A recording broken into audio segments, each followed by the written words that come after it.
Hi friends, இன்றைக்கி நம்ம என்ன பார்க்க போகிறோன்னா, யூடியூப்பில் ரொம்ப ட்ரெண்டிங்கான ஃபுட்டு தான் ஆஃப்ரிக்கன் ஃபூஃபு. அதுக்கு எல்லோரும் என்ன செஞ்சாங்கன்னா, கப்பக்கிழங்க வெட்டி அதை அரைச்சி அதை இது பண்ணாங்க.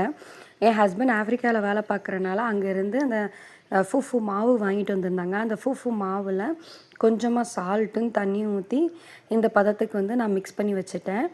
இதை மிக்ஸ் பண்ணி வச்சுட்டு ஒரு சீனா சட்டியில் என்ன செஞ்சுருக்கேன்னா, அப்படியே அந்த மாவை போட்டு அப்படி கைவிடாமல் கிண்டிகிட்டே இருக்கணும். நான் சைடில் சூப்பராக சிக்கன் கிரேவி வச்சுருக்கேன். அதுக்கு கொஞ்சம் கொஞ்சமாக அந்த ஃபுஃபுக்கு மாவில் கொஞ்சம் தண்ணி ஊற்றி நல்லா கிண்டினேன். கிண்ட அது இந்த களி மாதிரி இப்படி நல்லா திரண்டு வந்துச்சு. அதை பிக்கையில் நல்லா வலுவலுன்னு அப்படி சூப்பராக இருந்துச்சு.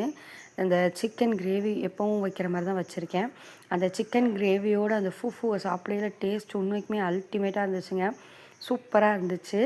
அது எப்படின்னா அந்த ஃபூஃபு நம்ம சிக்கன் கிரேவியோட சாப்பிடையில விழுக்குன்னு அப்படியே சூப்பராக அல்வா மாதிரி தொண்டைக்குள்ளே போச்சுங்க. மறக்காமல் ட்ரை பண்ணுங்கள். பாய்.